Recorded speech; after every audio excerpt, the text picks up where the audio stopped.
Computer scientist Shwetak Patel and his team are developing new sensing systems. The initial focus was really around energy and water monitoring. They built a new generation of smart sensors that monitor electronic interference on a home's power line or water pressure changes in the plumbing. Most of this technology has already found industrial applications, and Patel and his team turned their attention to adapting the technology for personal health monitoring. So how do we take this noise and make it into a signal of interest was kind of the core of what we did for many years, and we're taking that work and applying it to other domains.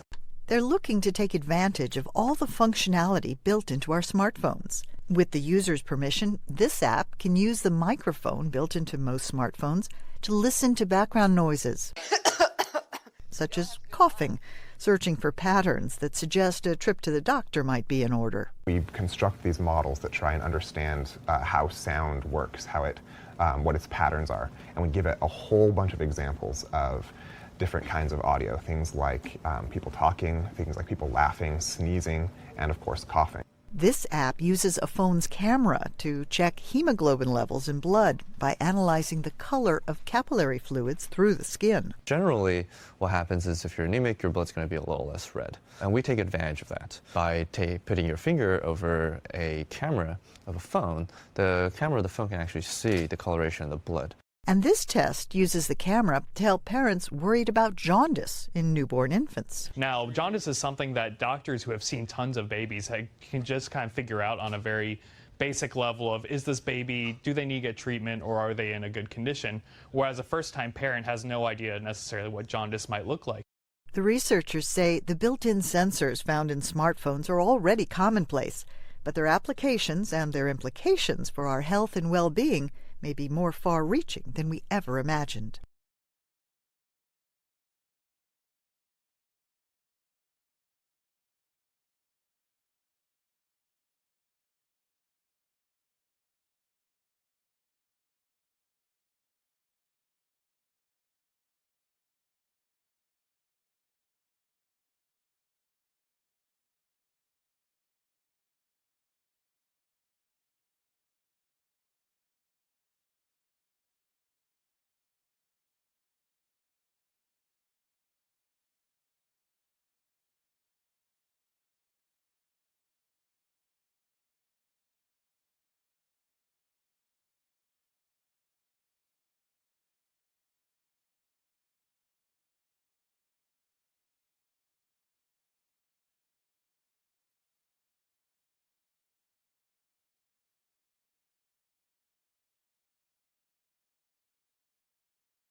The Earth's temperature is rising, and as it does, springtime phenomena, like the first bloom of flowers, are getting earlier and earlier. But rising temperatures aren't the only factor. Urban light pollution is also quickening the coming of spring. So temperature and light are really contributing to a double whammy of making everything earlier. Richard French-Constant, an entomologist at the University of Exeter. He and his colleagues compiled 13 years of data from citizen scientists in the UK who tracked the first bud burst of 4 common trees. And it turns out light pollution from streetlights in cities and along roads pushed bud burst a full week earlier, way beyond what rising temperatures could achieve. This disruptive timing can ripple through the ecosystem. The caterpillars that feed on trees are trying to match the hatching of their eggs to the timing of bud bursts, because the caterpillars want to feed on the juiciest and least chemically protected leaves. And it's not just the caterpillars, of course, that are important, but the knock-on effect is on nesting birds, which are also trying to hatch their chicks at the same time that there's the maximum number of caterpillars. So earlier buds could ultimately affect the survival of birds and beyond. The findings are in the Proceedings of the Royal Society B. The world's becoming increasingly urbanized, and light pollution is growing, which French-Constant says could trick trees into budding earlier and earlier. But smarter lighting, like LEDs that dial down certain wavelengths, could help. Perhaps the exciting thing is that if we understand more about how light affects this bud burst, that we might be able to devise smarter sort of street lighting that has less red components and therefore less early bud burst. Thus keeping springtime an actual springtime phenomenon.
We can ask two fundamental questions about animal behaviour. They're referred to as proximate and ultimate. Proximate questions are those concerned with the mechanisms that bring about behaviour. Ultimate questions are those concerned with the evolution of behaviour. We can divide the proximate and ultimate questions into two sub-questions. For proximate, how does the behaviour develop? And secondly, what causes the behaviour? For ultimate, we can ask, how did the behaviour evolve? And secondly, what is the adaptive significance of the behaviour? What's its purpose? Together, these comprise what are called Tinbergen's 4 questions about animal behaviour. Nico Tinbergen was one of the founding fathers of the study of animal behaviour. These questions represent the different ways of studying animal behaviour. And understanding the difference between those 4 questions are fundamental to understanding behaviour and indeed the whole of biology. How do we study animal behaviour? Well, that depends on the type of question we're hoping to answer.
When you think of a leader, you may think of an individual who is, above all, bold. But a new study of fish called sticklebacks shows that shy individuals actually prefer to follow fish that are similarly timid. Researchers had trios of sticklebacks with known personalities play follow the leader. The fish were placed in a tank that had some plastic plants at one end and some food hidden at the other. In some of the groups, a bold fish and a shy fish acted as leaders, while another shy fish followed. And in other groups, it was a bold fish that did the following. The researchers recorded whether the follower sallied forth more frequently with the fish that was behaviorally similar or the one that was different.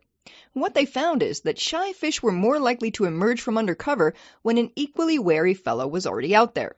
Bold follower fish did not seem to care as much which leader they followed.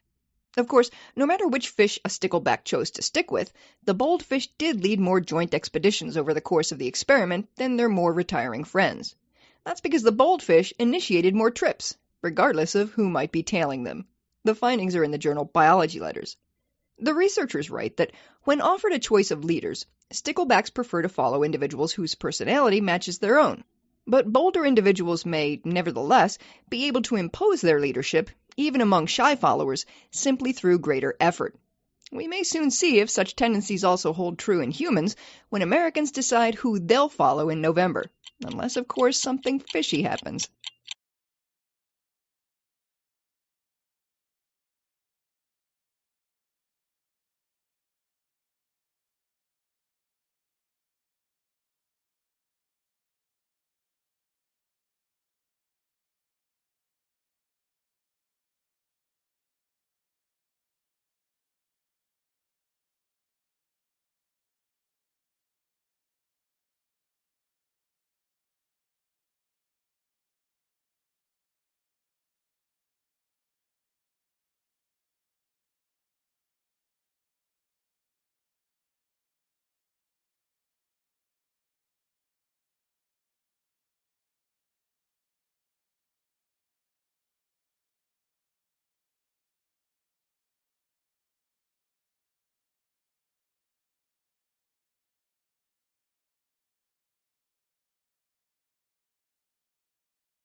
Here are three important factors in creativity: people, process, and product.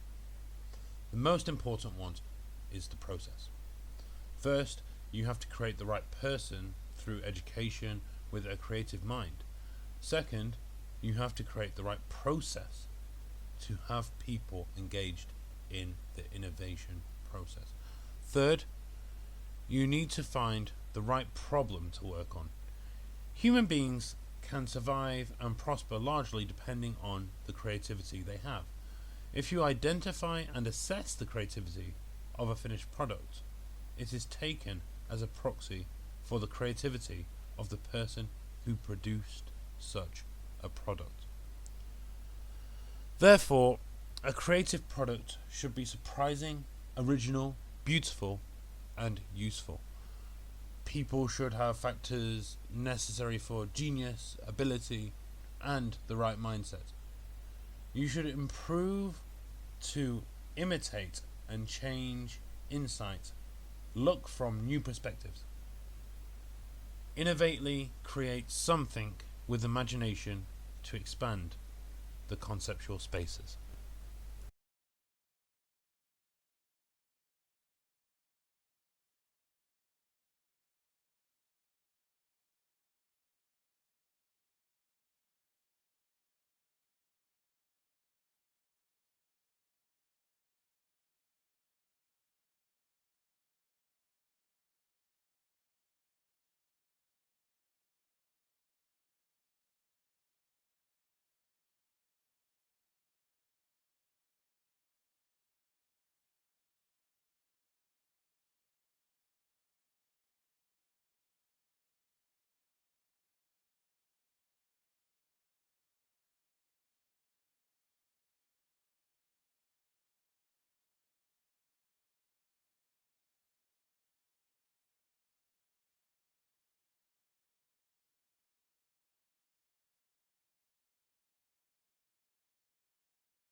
There's sugar in a lot of foods where you don't expect it. And of course, there's lots of sugar in donuts or ice cream or pastries or other things that are sweet, candy of course.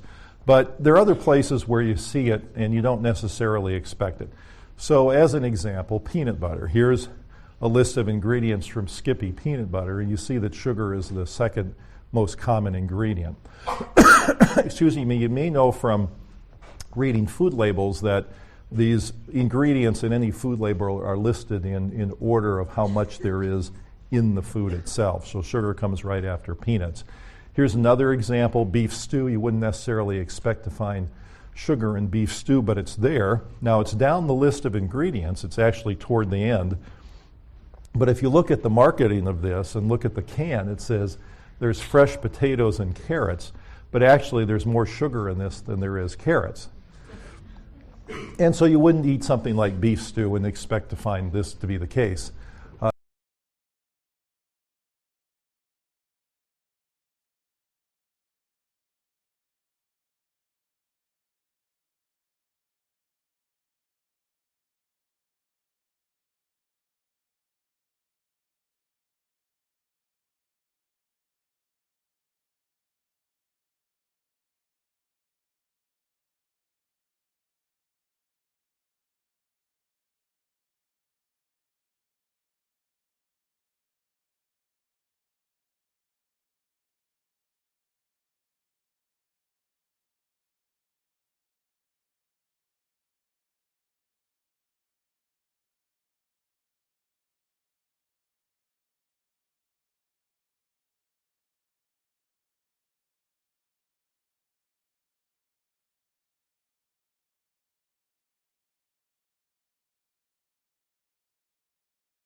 So when we talk about the polar regions, just to clarify exactly what we mean, we have first of all the Arctic at the top of the Earth and the Antarctic at the bottom.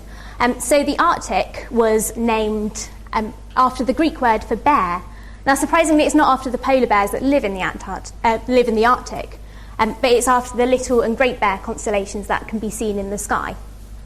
Now the Greeks also hypothesized that there would be an anti-Arctic, which is how we get the name Antarctica. But of course it wasn't discovered until much later on.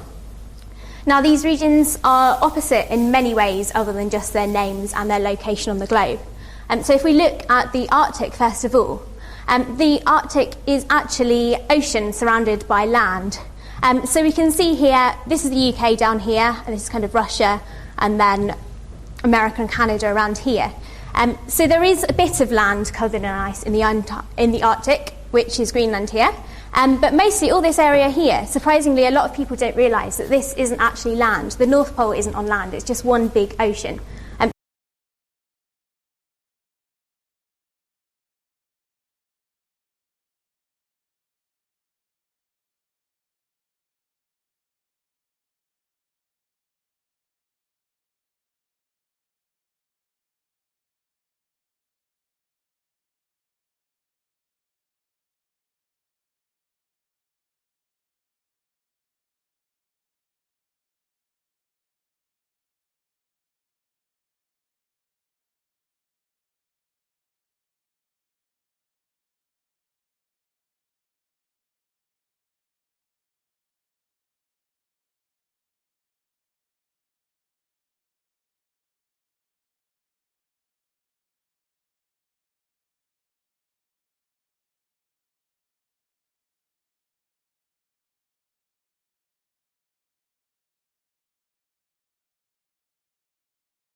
Why should we bother studying animal behaviour? Well, first and foremost, because we're interested in understanding why animals do what they do. There are lots of other reasons for studying animal behaviour. Conservation biologists need to know what animals do if they're going to save them. Are those animals social or solitary? How much space do they need? And how many mates do they have? Sometimes you can't predict the outcome of research. Fernando Nottebohm started out being interested in how birds know what to sing. Yet his research eventually led to a complete overhaul of the entire field of neurobiology, a totally unanticipated yet utterly monumental effect. And this is the course textbook by John Alcock. The fact that this is in its 9th edition tells you how vast a field animal behaviour is. There's lots of new developments.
So, what do we mean by well-being? Health, happiness, a sense of achievement and contentment, a state of mind and body where people can thrive. Well-being is not something that is purely limited to people who are facing extraordinary challenges in their lifestyle, health, or personal circumstances. Everybody here has a level of well-being. Music so often forms an intuitive part of our well-being management. Music to pick us up, music to calm us down, music to heal our sorrows. Our aim, through research, is to move from this level of intuitive application of music through to informed use in our communities, to take the next step in the understanding of the power of music in human life. Music already works for us on so many levels, whether it's soothing and teaching our infants, bringing people and communities together, adding spirit to our work and personal endeavours. But there is no reason to stop here.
This is a kind of object that you're probably all familiar with when you hear the term robot, but I'm going to show you the very, very first robots. These were the very first robots. They were characters in a play in the 1920s called Rossum's Universal Robots. And the play was written by a Czech writer called Karel Čapek. And basically, these robots, you know, people tend to think of robots as kind of cute, cuddly toys or, you know, Hollywood depictions kind of devoid of politics. But the first robots were actually created and imagined in a time of absolute political turmoil. You just had the First World War, you know, finished. That had a devastating impact across Europe. And so people were kind of reflecting on what does it mean to be human, what makes us human, those kind of questions. And this kind of context is what inspired Čapek to kind of write this play.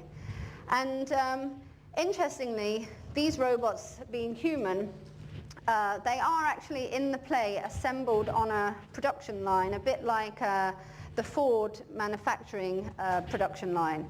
So even though they are human, they are assembled, and these robots are designed to labour, and that is their primary purpose in society.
Now the economists calculated, it's a back-of-the-envelope calculation, that removing all immigration controls would double the size of the world economy, and even a small relaxation of immigration controls would lead to disproportionately big gains. Now from an ethical point of view, it's hard to argue against a policy that will do so much to help people that are much poorer than ourselves. The famous RAND study reckons that a typical immigrant who arrives in the US ends up with $20,000 a year. That's rough. It's not just the migrants themselves who gain, it's the countries they come from. Already, the migrants from poor countries working in rich countries send home around $200 billion a year through formal channels, and about twice as that through informal channels. And that compares to the need $100 million that Western governments give in aid. These remittances are not wasted on weapons or siphoned off into Swiss bank accounts, they go straight into the pockets of local people. They pay for food, clean water and medicines, they help kids in school, they help start up new business.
Some adverse effects of climate changes change agricultural production. Some lands are just merely unsuitable for growing crops. There will be millions of people facing hunger in Africa in the near future. Climate change will result in less production and less food. It is difficult for developing countries to deal with climate change due to their financial status and other issues. There are many people living in hunger, especially in Africa. The climate change has devastating effects on world economy. The tropical areas on Earth are dry and hot, and are originally not suitable for food production. The change of climate leads to extreme weather conditions such as floods and hurricanes, which exacerbates the food production issues. As a result, it leads to a continuous decline in food supply annually, around 10 to 17%. And this trend is perceived to be continuing in the future. By 2017, the region suffering the most will be some African countries.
Australia's location is important for the world's exports, and its international trade is also important. Since Australia has a large territory with vast, uninhabited areas, all towns are scattered around. This leads to huge expenses for transportation when using trains and ferries. The government also has to pay large amounts for its telecommunications to build up the catching between these regions. The Australian people are mainly living in 5 cities: Melbourne, Sydney, Perth, and Brisbane, and Adelaide. The most special one is Perth, which is one of the most isolated cities in the world.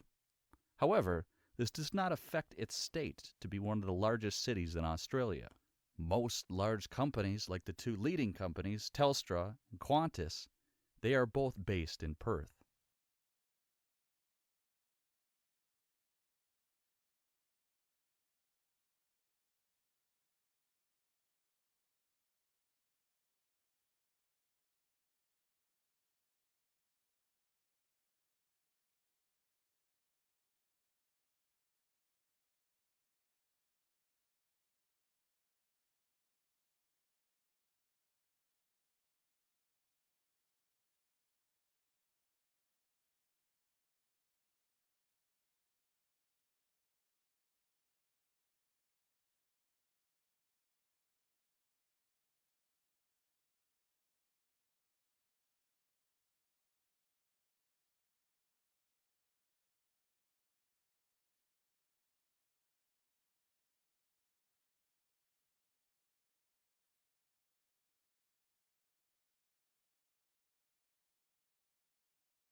So that creates tensions, and that's what I want to talk about, because I think it's important that we are, as a society, able to have an informed debate about how much privacy is enough but not too much, how much security is enough but not too much. Privacy is a human right. That's simply quoting the Universal Declaration. In the physical world, we've got all kinds of protections.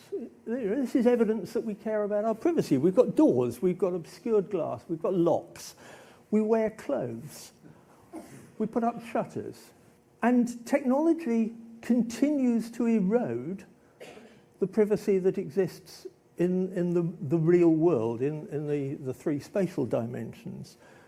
Security cameras, automatic number plate recognition take away anonymity. Long lenses, paparazzi, take away distance and the privacy that used to create. And body scanners are increasingly being used to see through clothes, for example. This process isn't going to slow down, and the new quantum technologies are actually being able to do gravitational sensing, and that's advancing at a remarkable rate, and you can't shield gravity. So some of the new quantum technologies are able already to see through walls, and there are technologies also for seeing around corners now using scattered light from lasers. Technology continues to erode privacy.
Very first tutorial in biology. Now, in this video series, what I want to do is I want to talk to you guys about many different topics concerning biology. For example, I want to talk to you guys about DNA and genetics and cells and bacteria and life and a whole bunch of interesting stuff. But since this is the very first video, I think what we should do in this video is just stick with the very basics. And the first thing I want to do is talk to you guys about what is biology. So let's go ahead and answer that question, and the definition of biology is this: the study of life and living organisms. Alright, that makes sense up to a certain point, up until organisms, because you may have heard of organisms before, and you may have your own definition, but the scientific definition of an organism is a living thing. Well, that's easy. We know what living things are. I'm a living thing. Plants, grass is a living thing. My puppy, named Old Dan, cutest puppy ever, by the way, is a living thing. But whenever we talk about living things, believe it or not, things get kind of complicated, because then you have to ask yourself, what is life? Well, of course, if you ask your grandma or your best friend, or even if you ask a philosopher, what is life?